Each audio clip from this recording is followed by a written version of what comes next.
Graça e paz. Bem-vindo ao nosso 14º dia com Provérbios. Hoje nós estamos diante de um texto maravilhoso que fala da edificação da nossa casa. Um texto que mostra com clareza que as decisões diárias que tomamos mostram se somos tolos ou sábios. Querido, o primeiro versículo do capítulo 14, acredito que você já deve ter ouvido ele, que você o conheça, e eu quero de imediato lê-lo para a gente poder desfrutar dessa palavra. Diz assim: a mulher sábia edifica o seu lar, e a tola, com as suas próprias mãos, destrói. Entenda bem, eu quero dar um enfoque não apenas na mulher, mas eu quero dar um enfoque àqueles que administram esse lar. Nós queremos falar aqui nessa manhã, tratando dessa edificação, das decisões que tomamos de maneira sábia ou tola, e sobretudo, eu quero trazer também aqui o aspecto do homem e da mulher. Então, quando eu falar mulher, lembre-se também que essa responsabilidade cai sobre o homem. Querido, esse texto tão conhecido, ele nos fala algo muito profundo. O que é edificar uma casa, edificar um lar? Entenda bem, isso vai muito além de construir um prédio com tijolos e cimento. Isso vai muito além de trazer recursos àquele lugar, de poder manter, de pagar as despesas. Edificar uma casa é realmente fazer com que ela permaneça de pé. Um prédio físico, ele pode estar de pé, mas o interior dele, a família que está ali dentro, pode muitas vezes estar vivendo debaixo de uma ruína.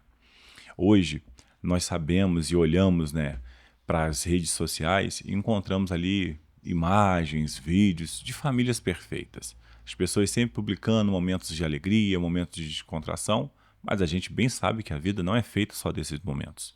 Existem momentos que são desafiadores.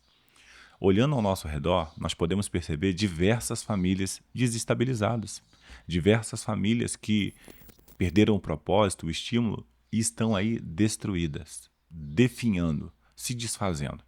Os casos de divórcio e separação são inúmeros à nossa volta. A quantidade de mães solteiras cuidando de filhos é enorme. Mulheres com dupla jornada, tendo que cuidar do filho, deixar com a mãe, deixando com o parente e trabalhando na rua, sem ter o seu companheiro ali ao lado para cuidar. E eu fico me perguntando, por que será que tantos lares estão sendo destruídos? Por que será que tantas famílias estão se desfazendo? Em primeiro lugar, uma coisa que nós precisamos entender é que um relacionamento ele não pode ser fundamentado em desejos, em beleza e emoções. Um relacionamento ele precisa ser fundamentado em um propósito. Nós precisamos ter um propósito claro do porquê queremos estar ao lado daquela pessoa. E sabe por que eu digo isso? Porque no relacionamento existem dias bons e existem também dias maus. Existem dias em que nós vamos estar ali apaixonados, cheios de amor, com muito desejo de expressar afeto, mas vai ter momento que não. Vai ter momento que nós vamos estar mais silenciosos, contristados, vamos querer ficar um pouco mais sozinhos, reflexivos. E o que vai manter o relacionamento nesse tempo de frieza, nessa fase do inverno, vai ser o propósito. A certeza do compromisso firmado, da aliança que foi feita, e isso é muito importante de ser observado por nós nesse tempo. Sabe por quê? O capítulo de número 13, que nós lemos, por exemplo, no dia anterior, o penúltimo versículo diz para a gente assim: o pai que nega vara ao seu filho o odeia. Olha só que coisa interessante. E o texto, quando fala de vara aqui, não está tratando especificamente de agressão física, mas fala da disciplina e da correção, do zelo que é feito em amor. Eu, certa vez, conversando com uma mãe, e ela desesperada, falando da filha, dizendo que a filha estava saindo tarde da noite, indo para festas que ela reprovava, gastando muito com coisas que a mãe não gostava. E quando eu vi aquilo, vendo o desespero da mãe, me veio uma pergunta ao coração. Essa menina gasta, sai, se veste, participa dessas coisas usando qual recurso? Essa menina frequenta esses ambientes com autorização de quem? Porque na nossa Constituição, até então, o menor ele não tem poder nem liberdade para tomar decisões por si mesmo. Ele está debaixo da tutela, da guarda e, por isso, ele deve essa reverência e respeito. Mas o que nós percebemos é que muitos pais nesse tempo têm perdido esse lugar de autoridade, esse lugar de direção, de direcionamento. Entenda, negar a vara que está escrito no texto não é ser agressivo, não é ser ditador, mas é ser zeloso, é ter amor que se expressa em zelo, é falar uma verdade que às vezes se contrapõe ao desejo do outro, mas é uma verdade que traz vida.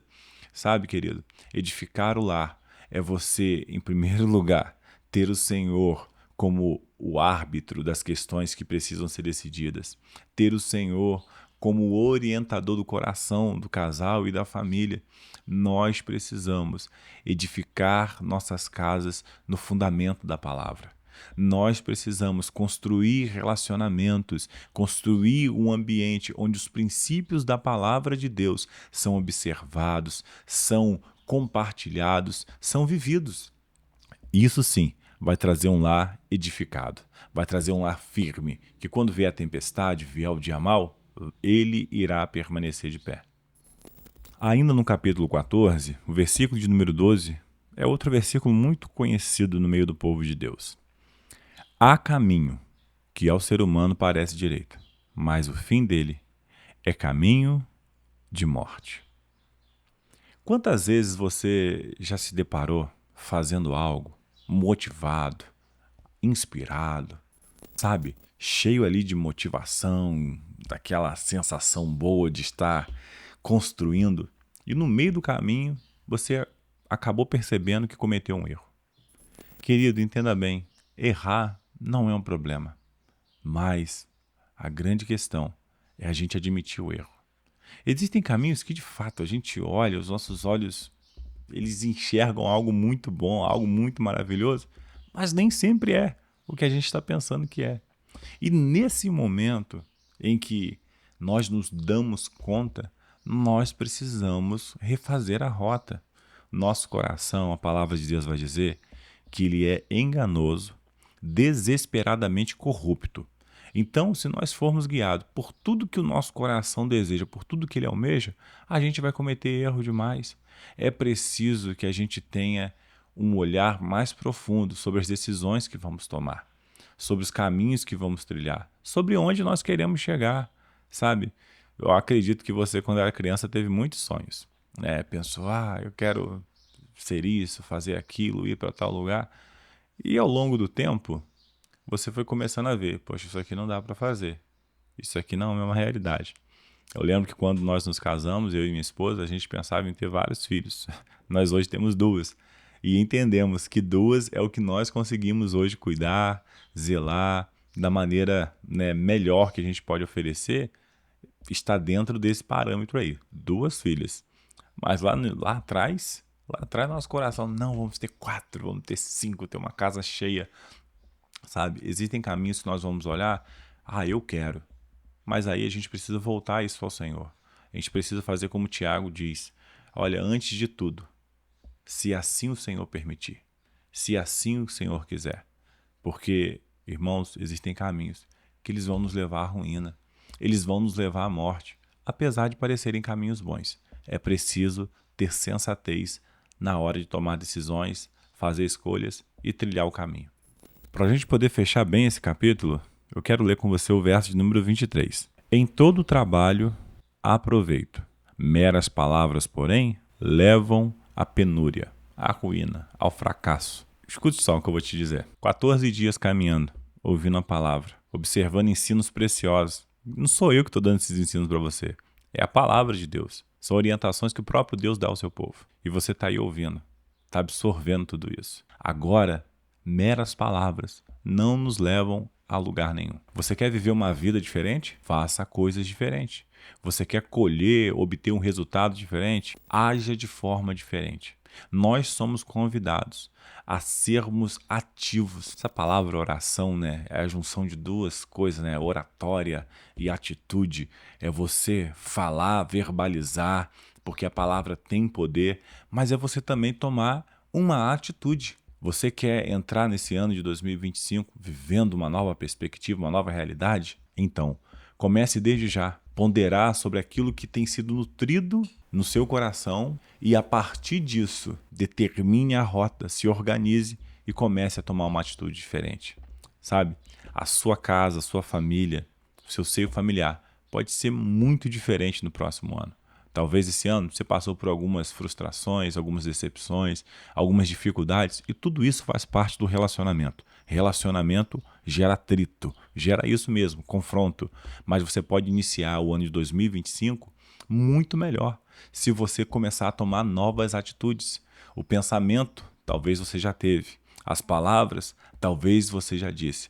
Agora é a hora de você começar a se comportar da maneira a qual você tem falado, você tem sonhado, você tem pensado. O Senhor já colocou a semente no seu coração. Agora, comece a arar a terra e comece a regar até que o fruto venha. Deus te abençoe e até o próximo dia com Provérbios.